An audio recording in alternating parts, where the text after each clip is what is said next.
Have you seen this clip of ICE protesters being racist? Oh, fam. Predators, you get the out of here. Predator! Back up. You! Back up. What the are you gonna do? You!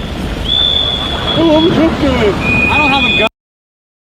Some of the interactions I'm seeing with the police or with ICE from protesters, it's like people are like begging the ICE agents to lay hands upon them. So how does it feel? I've got some people taking a couple good. Good about yourself. Yes, family should be ripped apart. Is that kind of your energy? Like we should rip people apart from their families? Are you a man? Wow. Wow, is that a question? Wow. Okay. How do you feel about ripping people from their families? Does that feel good? How's that? And any empathy that we would feel, that I would feel, goes out the window when we have a white trans person calling an ICE agent the N-word. How's that? Sir, I need to move The protesters, right? Protesters filming ICE, and then you do that. Why are you calling a woman a man? I mean, what kind of a guy does that? House nigga, bitch!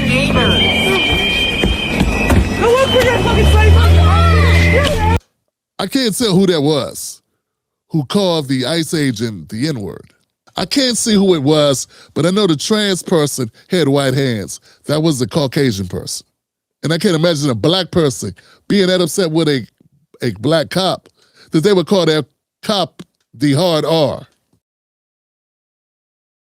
Yeah, I can think of a lot of other word combinations you might want to use, but not that, right? So what I'm saying is, it seems pretty obvious that what we have are racist-ass, liberal, progressive protesters complaining about the treatment of mostly Latinos and willing to call black men working as cops. And don't get it twisted. There are Latino ICE agents, white ICE agents, Asian ICE agents, and of course, black ICE agents, as we just saw. But the only one he's going to call the N-word is us. We get the worst of the treatment as the bad guys. Like, everybody there is a ICE agent. But this one, because he said, "Oh, you a guy?" I guess that means you get to now go racist. Because he questioned your gender. That seems strange. Guy does that? We fucking house nigga, bitch!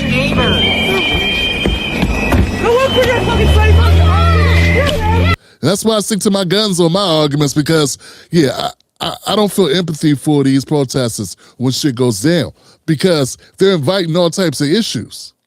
It's like begging for somebody to lay hands upon you.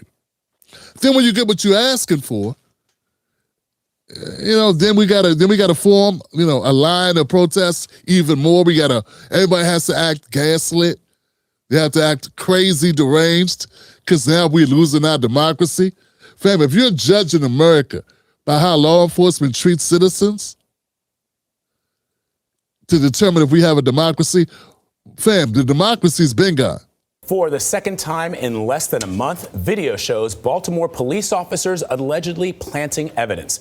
Newly released body camera footage apparently shows officers placing drugs in a car. The alleged incident happened during an arrest in November. Yeah, because this type of treatment from cops didn't just start yesterday. This is the second time in recent weeks Baltimore officers have been accused of planting evidence. You could call the ICE agent any name you want, curse them out, and then when they ask you a question like, "Are you a man?" then that means now we can go racist. I see the hypocrisy in it, right?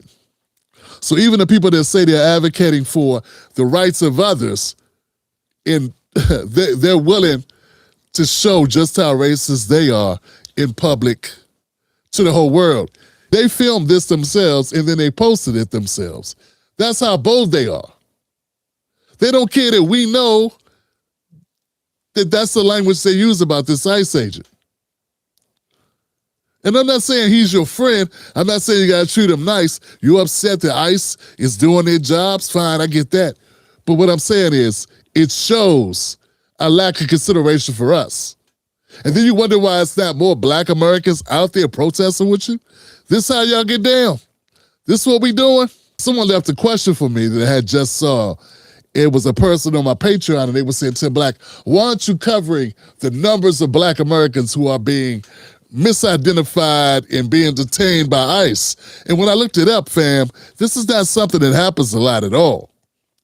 Of course, there are some instances, isolated incidents, where they've mistaken a black American for a Nigerian or for a Somalian or something to that extent. But only because you don't have a driver's license, only because you don't have identification, and you can't prove that you are not, an immigrant who's here, undocumented or illegally. And even those will eventually let go within hours. Within hours, they will let go. And as I've been stating, don't let these people gaslight you. If anybody's detained by ICE, any black Americans that are detained by ICE, wrongly detained by ICE, they are gonna file a lawsuit, or at least they are eligible to file a lawsuit. You understand what I'm saying? So that might be a good thing. And I hope you win your lawsuit. You know what I'm saying? Because your rights have been violated at that point.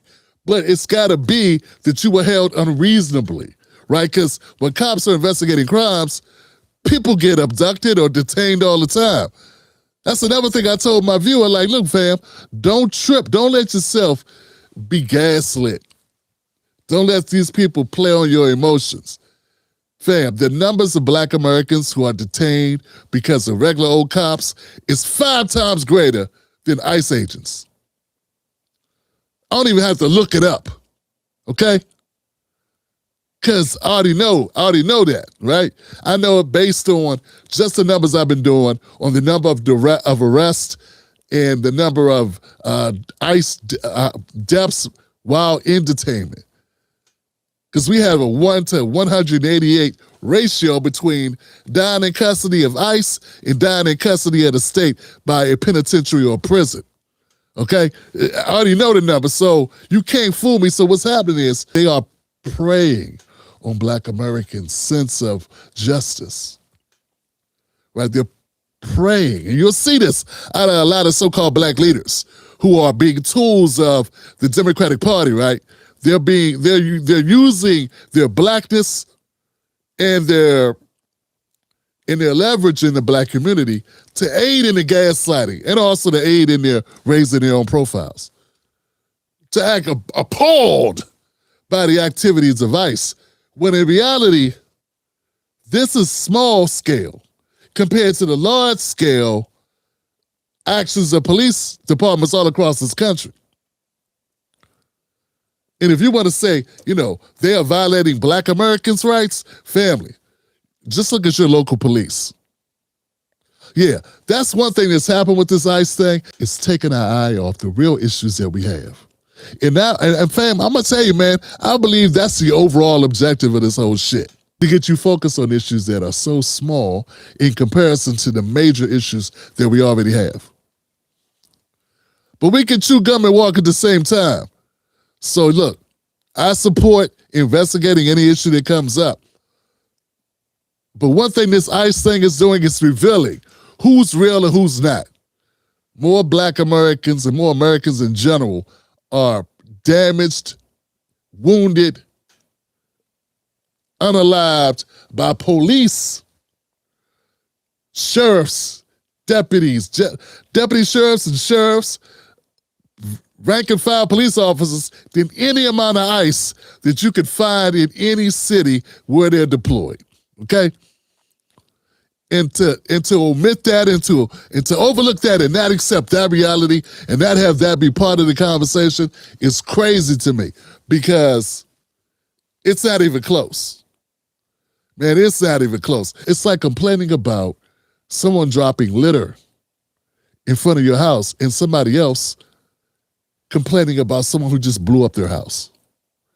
That's the difference.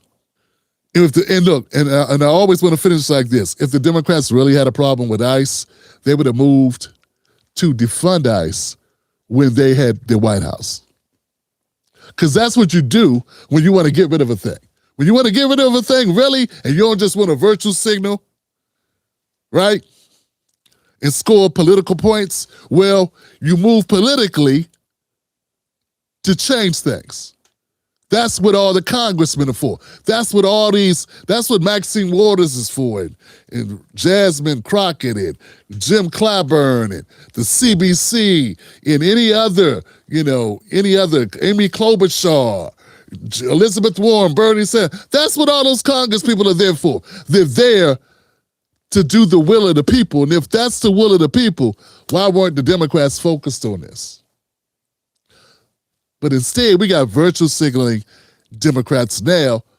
And a lot of them aren't even talking about abolishing ICE or defunding ICE. They're just talking.